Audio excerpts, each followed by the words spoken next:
नमस्कार। कर्मों का अदृश्य हिसाब। बहुत समय पहले की बात है। एक सुंदर नगर था। चौड़ी सड़कें, शांत मंदिर, बहती हुई नदी और शाम को दीपों की रोशनी से जगमगाते घाट उस नगर की पहचान थे। दूर दूर से लोग वहां दर्शन करने और मन की शांति पाने आते थे। उसी नगर में एक स्त्री रहती थी। उसका जीवन बाहर से देखने पर बहुत सुखी दिखाई देता था। घर में धन था, सम्मान था, सुविधा थी, लेकिन उसके मन में एक खालीपन था। विवाह के कई वर्षों बाद भी उसे संतान सुख प्राप्त नहीं हुआ था। समय बीतता गया। हर वर्ष वह मंदिरों में जाती, दान पुण्य करती, गरीबों को भोजन कराती और ईश्वर से एक ही प्रार्थना करती, हे प्रभु, मुझे भी मातृत्व का सुख दीजिए। 20 वर्ष बीत गए। उसके बालों में हल्की सफ़ेदी आने लगी थी, लेकिन उसकी आशा अभी भी जीवित थी। एक दिन उसकी प्रार्थना सुन ली गई।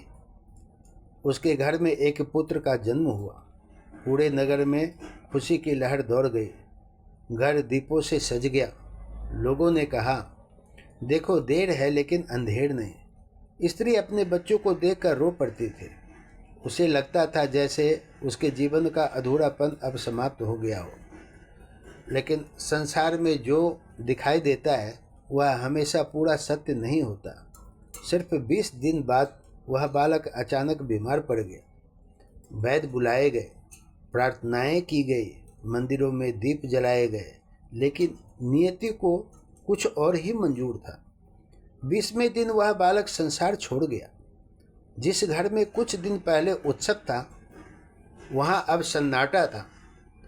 माँ अपने बच्चे के निर्जीव शरीर को सीने से लगाकर रो रही थी। उसकी आंखों में आंसू रुकने का नाम ही नहीं ले रहे थे। वह बार बार कहती, हे भगवान, इतनी बड़ी खुशी देकर इतनी जल्दी क्यों छीन ली। कई दिनों तक तो वह रोती रही। एक दिन किसी ने उसे बताया कि दूर पर्वतों के बीच एक महात्मा रहते हैं। कहा जाता है कि उनकी साधना बहुत महान है और वे जीवन के गहरे रहस्यों को जानते हैं। आखिरी उम्मीद लेकर वह स्त्री वहां पहुंची। पर्वतों के बीच बहती नदी, हरे वृक्ष और पक्षियों का मधुर स्वर उस स्थान को दिव्य बना रहे थे। महात्मा एक वृक्ष के नीचे ध्यान में बैठे थे। स्त्री उनके चरणों में गिर पड़ी। रोते हुए बोली, मुझे मेरा बच्चा वापस नहीं चाहिए। मैं बस एक बार उसके मुख से माँ सुनना चाहती हूँ। महात्मा ने उसकी ओर करुणा से देखा। उन्होंने कहा, जो होना था वह हो चुका है। फिर भी यदि तुम्हारी पीड़ा कम हो सकती है तो मैं प्रयास करता हूँ। उन्होंने अपनी आंखें बंद की और गहन ध्यान में बैठ गए। कुछ समय बाद वातावरण बदलने लगा। हवा शांत हो गई। चारों ओर एक अद्भुत मौन फैल गया। महात्मा ने कहा, जिस आत्मा को तुम अपना पुत्र समझती हो वह यहाँ उपस्थित है। स्त्री की आंखों में आशा की चमक आ गई। वह बोली, बेटा, एक बार मुझे माँ कह दो। कुछ क्षणों तक मौन रहा। फिर एक स्वर सुनाई दिया, कौन माँ? स्त्री स्तब्ध रह गई। उसने कांपती आवाज में कहा, मैं तुम्हारी माँ हूँ। आत्मा बोली, नहीं, तुम केवल इस जन्म में मेरी माँ कहलाई हो। आत्मा के संबंध शरीर से नहीं, कर्मों से बनते हैं। स्त्री समझ नहीं पा रही थी। महात्मा शांत बैठे रहे। आत्मा फिर बोली, बहुत समय पहले एक अन्य जन्म में तुमने किसी के जीवन में दुख का कारण बनाया था। किसी का घर टूटने का कारण बनी थी। किसी की आंखों में ऐसे आंसू दिए थे जिन्हें वह कभी भूल नहीं पाई। स्त्री के शरीर में सिहरन दौड़ गई। आत्मा ने कहा, उस समय जो पीड़ा दी गई थी उसका हिसाब अधूरा रह गया था।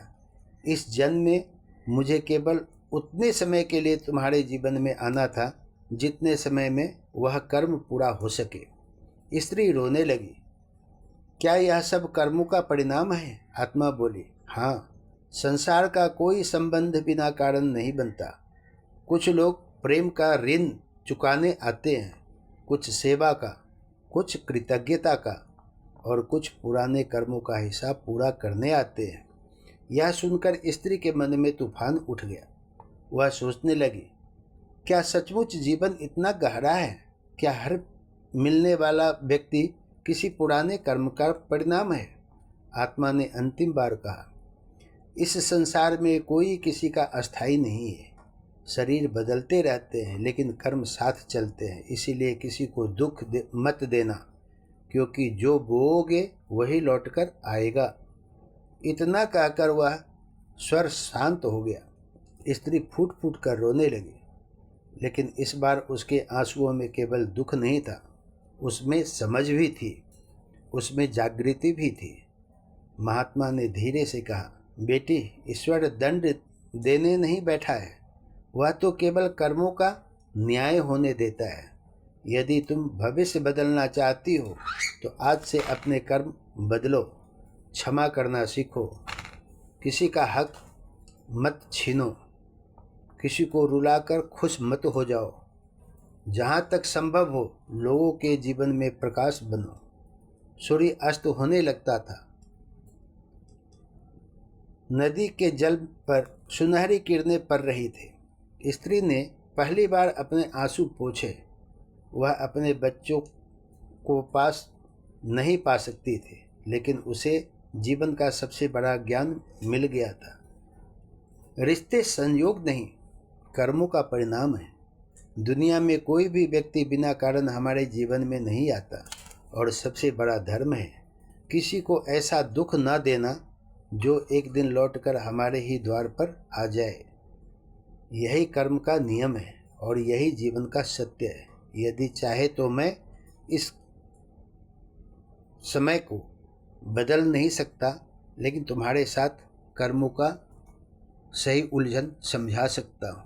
यह बोलकर महात्मा अपने स्थिति में आ गए और वह साधना करने लगे। अगर कहानी अच्छी लगी हो, इससे ज्ञान प्राप्त हुआ हो, तो ज़रूर अपने बच्चों के साथ, परिवार के साथ बैठकर शांति से, जब शांत मन हो उस टाइम पर ज़रूर सुनिए।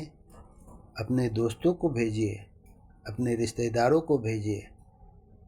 इसको लाइक भी कीजिए, सब्सक्राइब भी कीजिए और शेयर भी कीजिए। फिर आपसे मिलेंगे एक और नई कहानी के साथ। धन्यवाद।